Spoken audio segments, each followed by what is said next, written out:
À Paris, dans ce supermarché comme dans beaucoup de grandes surfaces en France, une révolution est en cours.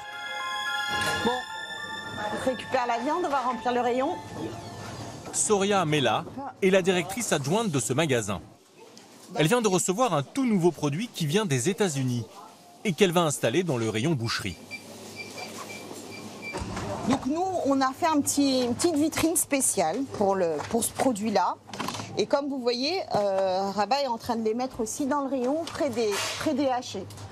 On l'a bien mis en évidence. À l'intérieur de ces emballages, un ovni. Un steak qui a l'apparence de la viande, mais qui n'en est pas. Fabriqué seulement à partir d'ingrédients végétaux.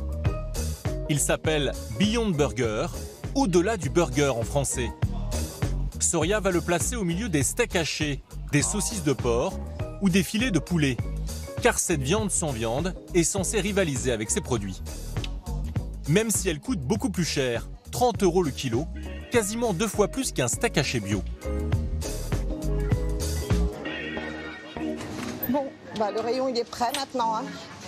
Après la mise en rayon, place à la séduction des clients. Au milieu d'une allée du supermarché, Soria installe une plaque de cuisson pour une dégustation. Monoprix gourmet. Parfait. Ouais, des petites assiettes s'il te plaît. Ouais. Elle a aussi demandé à Morgan Tsilis de venir. C'est l'importateur de ce steak en France. Il va expliquer à l'équipe comment en faire la promotion. Bonjour. Morgan, Rabat, boucher. Enchanté.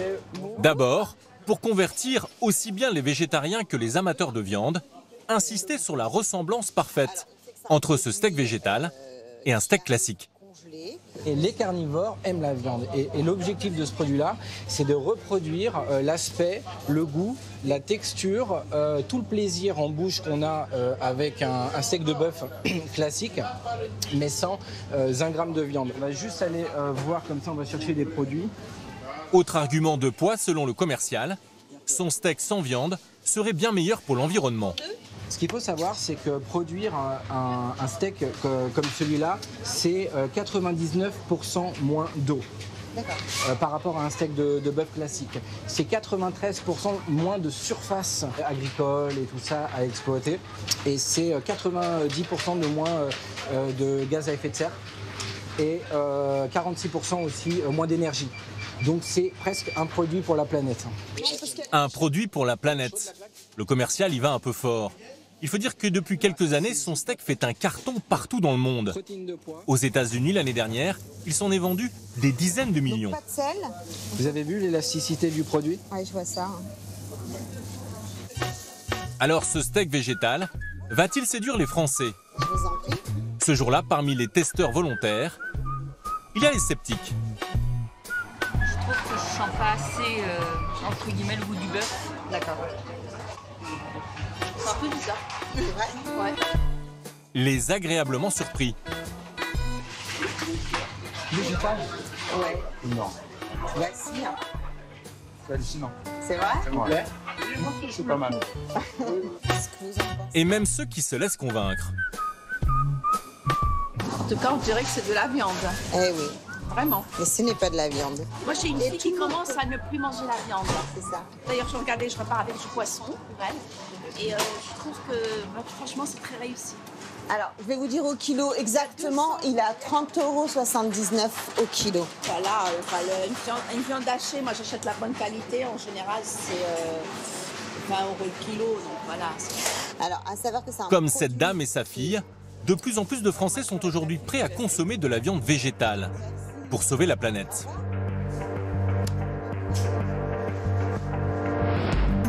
On connaissait depuis longtemps les galettes à base de légumes, de tofu ou de soja. Mais depuis peu, la viande végétale fait son trou dans les rayons des supermarchés. Escalopes, boulettes ou steaks, l'offre explose et se diversifie. Car ces produits de plus en plus achetés sont bien meilleurs pour la nature. Aujourd'hui, 15% du gaz à effet de serre présent dans l'atmosphère provient de l'élevage intensif. Pour beaucoup, consommer moins de viande est aussi un moyen de lutter contre la souffrance animale. Du coup, l'offre s'adapte au sans viande partout dans le monde. Les industriels tentent de réaliser le produit qui se rapprochera le plus du steak de bœuf. Leur objectif ? conquérir un marché mondial en plein essor. Mais ce steak est-il vraiment si vertueux? N'aurait-il pas aussi les défauts d'un produit transformé industriel? Au final, cette viande sans viande ne serait-elle pas une nouvelle forme de malbouffe?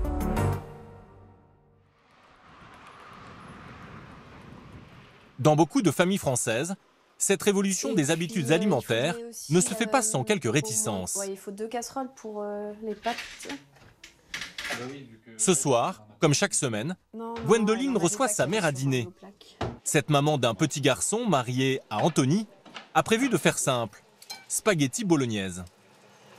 Faut quand même couper des pas trop gros bouts, mais Ouais, t'embête pas. je fais quoi? Je fais des rondelles? Oui, oui, des rondelles, ça sera très bien. Sauce tomate, carottes, oignons, jusque-là tout va bien. Mais pour le bœuf, ça se complique. Gwendoline ne mange plus de viande depuis 5 ans. Ça fait des petits steaks qu'on va découper et puis mouler en forme de boulettes. Avec ces steaks fabriqués essentiellement à partir de pois cassés, il y a de quoi se laisser berner. D'ailleurs, Gwendoline, qui a arrêté de manger de la viande pour lutter contre le réchauffement climatique, a presque des scrupules à les cuisiner.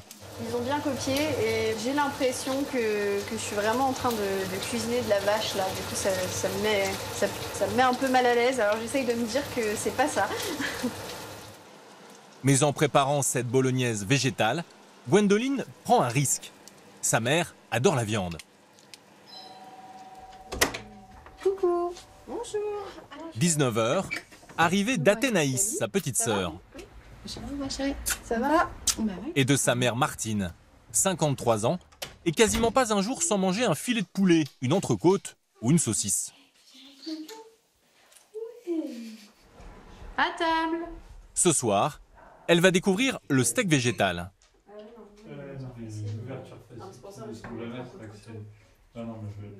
D'abord perplexe, Martine va finalement trouver ça bon.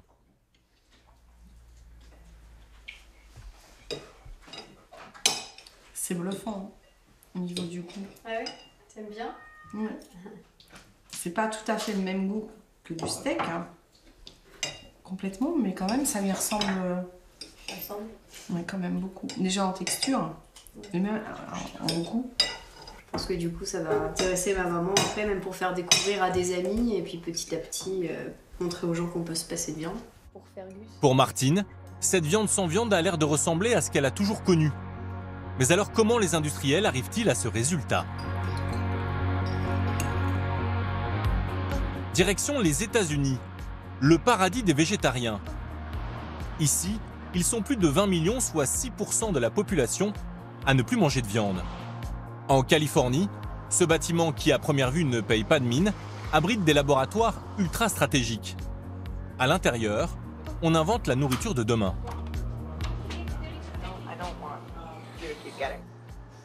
Alors ça bosse dur? Chuck Moot, 64 ans, est responsable du développement chez Beyond Meat, le leader mondial de la viande sans viande. L'entreprise, qui réalise 260 millions d'euros de chiffre d'affaires, est devenue en quelques années un géant de l'agroalimentaire. Mais ici, pas de fermiers, d'animaux ou de culture. Pour réaliser son produit, la marque emploie une armée de scientifiques. On a beaucoup de doctorants dans l'équipe. Certains travaillaient sur le cancer, d'autres sur la prévention de certaines maladies. Ici, ils travaillent sur différentes spécialités. On essaye de faire de bons produits alimentaires qui commencent à avoir le goût, la couleur et une expérience sensorielle de la viande animale. Au départ de cette expérience, il y a le pari fou d'un homme. Il y a 11 ans, Ethan Brown se lance dans la production de viande sans viande. Le succès est immédiat et phénoménal. La firme vend très vite des millions de produits et signe des partenariats avec KFC, McDonald's ou Subway. L'année dernière, la start-up a fait une entrée en bourse fracassante. Elle est valorisée 4 milliards de dollars. Qu'est-ce que tu fais? Je suis en train de faire des analyses de particules. Il a fallu 4 ans de recherche pour parvenir à créer ce steak. Il est principalement composé de pois cassés et de riz pour la consistance, d'huile de colza et de noix de coco pour le gras. La betterave lui donne sa couleur rosée. Mais impossible de savoir dans quelle proportion ces aliments sont utilisés. La recette est tenue secrète. Dans le laboratoire de Californie, les chercheurs tentent en tout cas constamment de l'améliorer, avec une obsession, se rapprocher de plus en plus de la vraie viande. Hazel Lee est chimiste, elle travaille sur la texture du steak. Et pour ça, elle pousse la recherche très loin, jusqu'à l'analyse des molécules.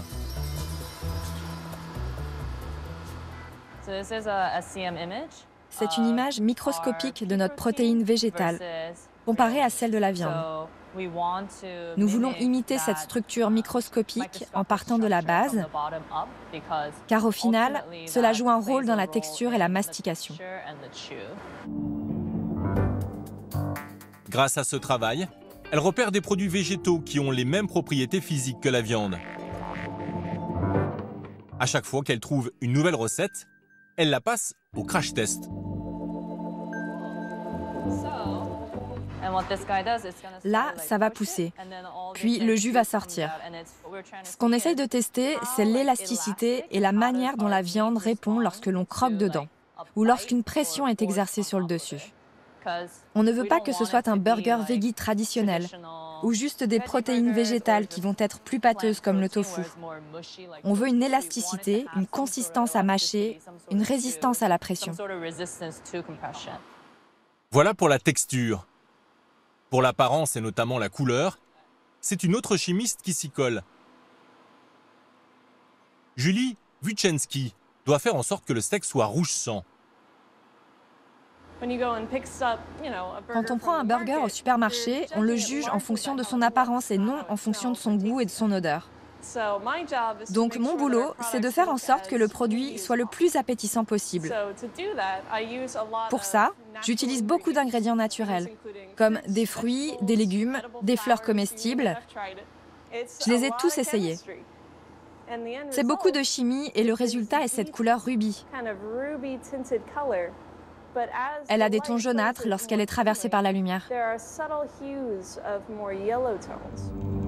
Pour arriver à cette couleur, elle utilise principalement de la betterave, mais ce n'est pas suffisant. Elle doit ajouter aussi de la pomme ou du jus de citron. Tous ces efforts scientifiques ont un coût. Le groupe américain dépense chaque année près de 18 millions d'euros en recherche et développement. C'est 7% de son chiffre d'affaires. On fait ce qu'on fait là parce qu'on veut attirer des consommateurs qui aiment manger de la viande, qui veulent continuer à manger de la viande, mais qui veulent aussi avoir de temps en temps une autre alternative. Une viande végétale et naturelle, qui a l'apparence, la texture et le goût du bœuf, sans détruire la planète. À première vue, ce steak a toutes les qualités. Pourtant, vous allez le voir, il combine aussi tous les défauts des produits industriels. À commencer par le transport.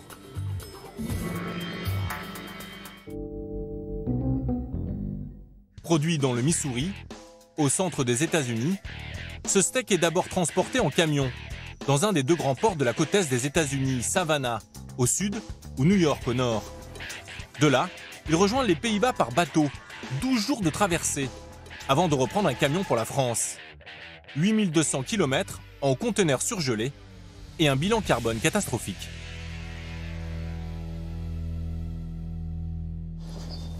Avant d'arriver chez Morgan Sillis, en banlieue parisienne. T'as combien de colis? C'est pour? Ce grossiste importe toutes sortes de produits surgelés. Il y a un an, il a fait le pari de la viande sans viande. Des filets de poulet sans poulet, du bacon végétal. Et aussi le fameux steak végétal américain.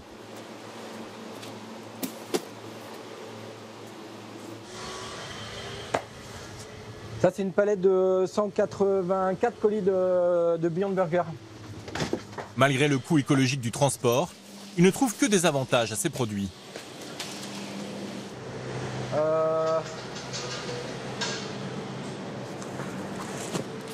J'attendais cette palette avec beaucoup d'impatience. D'ailleurs, quand il reçoit un nouveau steak qu'il va tester sur le marché français, il est très enthousiaste. C'est le prochain produit de la marque qu'on va rendre disponible aux professionnels de la restauration. C'est un égrené, c'est une viande hachée qui permet de fabriquer les limites, ses steaks soi-même, ses bolognaises, ses lasagnes. Et il n'a pas un format rond comme les autres. Donc j'en ai pas beaucoup, mais j'ai hâte de le goûter. Je suis content, hein, je suis tout excité. La firme américaine construit en ce moment une usine aux Pays-Bas pour le marché européen. Son steak devrait donc bientôt être plus écolo. Mais est-il aussi meilleur pour notre santé que la viande traditionnelle? Pour le savoir, nous sommes allés à Nantes, voir un spécialiste du secteur, à qui nous avons apporté tous les steaks végétaux présents sur le marché français. Bonjour. Bonjour. Anthony Berthoud est nutritionniste et professeur à l'université de Lausanne. Ok, c'est généreux, il y a de quoi faire. Avec lui, nous abordons d'abord le principal argument marketing de ces produits, leur apport en protéines, censé être le même que la viande. Celui-ci, par exemple, en contient 17 grammes pour 100 grammes. Au niveau des protéines, on ne retrouve pas la quantité des steaks notamment, puisqu'on va plutôt être de 20 voire 25 grammes en fonction des types de viande. Ici, on est à 17 grammes. Il y a moins de protéines, et selon Anthony Berthoud, elles seraient aussi de moins bonne qualité.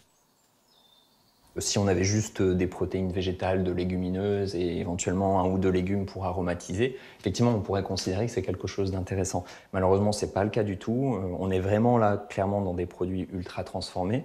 Il y a au minimum 7 à 8 ingrédients là, de prime abord. Donc, malheureusement, c'est tout sauf quelque chose qui va être intéressant d'un point de vue nutritionnel. Car pour notre expert, le problème se passe lors de la fabrication industrielle. Chaque ingrédient, à force d'être broyé, travaillé, se retrouve altéré et perd ses qualités naturelles. Deuxième surprise, contrairement au steak classique qui n'en contient pas, il y a dans ce produit 3,5 grammes de glucides, un composant qui peut à terme provoquer du diabète. Il y a aussi du sel, utilisé comme exhausteur de goût. Pour ce steak, ici, on est à 750 mg. Dans l'absolu, quand vous mangez un steak ou une protéine animale, vous n'avez pas de sel ajouté. De la même façon, quand vous mangez des légumineuses ou mangez des produits céréaliers, vous allez rajouter un petit peu de sel, mais finalement beaucoup moins que ce qui est présent ici. Et donc ça contribue à augmenter nos apports de sel, et on sait qu'aujourd'hui, les Français en consomment au moins 3 à 4 fois trop, et on sait que c'est un risque cardiovasculaire, un risque d'hypertension, un certain nombre de problématiques métaboliques. Donc ça ne contribue pas à une meilleure santé nutritionnelle, ça c'est sûr. Trop de sel, trop de glucides, trop d'ingrédients. Ces défauts se retrouvent dans tous les steaks végétaux présents dans nos rayons. Ces produits ultra transformés, ils ont, on va dire, de prime abord un intérêt, c'est qu'ils sont pratiques à consommer, ils peuvent donner une forme de diversité, c'est-à-dire d'éviter la monotonie. Mais clairement, d'un point de vue nutritionnel, c'est des produits que je déconseille. Pour les nutriments, mention passable donc. Mais au niveau du goût, que valent ces steaks végétaux? Sont-ils, comme le prétendent les fabricants, une imitation d'un steak haché? À Paris, nous nous sommes rendus chez un boucher de renom qui fournit des grands restaurants. Je vous ai apporté ça, monsieur. Ah, bonjour. Hugo Desnoyers découvre pour la première fois ces steaks végétaux. Wow. Le packaging est c'est quand même pas mal fait. Hein. Après, ça fait quand même si on va manger un hamburger normal, quoi. Donc ça, c'est aussi le côté un peu, je vais pas dire camouflage, mais malin des gens qui s'occupent du marketing de ce genre de produit. Qu'est-ce que t'en dis, toi? Regarde, là, ça fait. Et dans son magasin, son bras droit se montre lui aussi intrigué par ces nouveautés. Bon, il y a des couleurs rouges, donc voilà. Et là, ça fait pas très envie. Ça donne pas envie. La fenêtre d'ouverture là, avec cette couleur et cet aspect. Après, je suis assez curieux de voir ce que ça va donner dans la poêle. Ouais. Et surtout en bouche. Hello, chef. Même si le boucher n'est pas vraiment objectif, il va nous dire si, comme le promet la marque, le goût du steak végétal ressemble à celui du bœuf. Alors, l'aspect dans les mains. Bah déjà, ça, c'est déjà c'est très gras. Rien, ça fait là une pellicule blanche sur les doigts. Déjà, franchement, au toucher, c'est quand même assez bizarre. Hein. Il y a une forte acidité. Et ça, faut que je le goûte. Faut que je le goûte après. Ouais, je me lance. Et puis je fais pas ça à moitié, hein. D'accord? Mais la dégustation va tourner court.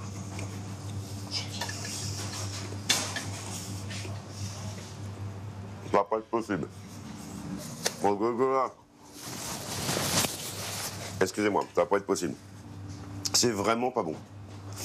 Ça, je peux pas être plus honnête. Je vais même pas goûter l'autre, hein. Merci. C'est pas au niveau de la texture, c'est au niveau tout de suite du goût en bouche. Ce côté acide très désagréable. Et vraiment, c'est pas que je mange. Non, j'ai pas avalé ça, non. Je suis gêné, mais désolé, mais ça va pas le faire. Hein. Tiens, Son bras droit, Marco, veut aussi les goûter. Alors ça n'a pas du tout le goût de viande, par contre, ça. Pour moi, ça n'a pas du tout le goût de viande. C'est un peu pâteux. Des morceaux, je sais pas ce que c'est. Personnellement, moi, j'aime pas ça. Voilà, je trouve pas ça bon. T'es courageux, parce que moi, j'ai fait la grimace. J'ai pas pu le manger, moi. Non. Apparemment, pour le goût, on est quand même loin du bœuf. Alors au final, que faut-il penser de ces steaks végétaux? D'abord, même si leur goût n'est pas celui d'un vrai morceau de bœuf, ils plaisent de plus en plus aux consommateurs. Les végétariens, mais aussi les carnivores, attentifs à l'avenir de la planète. C'est donc un bon moyen de réduire notre consommation de viande. Attention quand même, quand ils sont fabriqués de manière industrielle et ultra transformés, ils ne sont pas meilleurs sur le plan nutritionnel qu'un steak de bœuf ou un filet de poulet.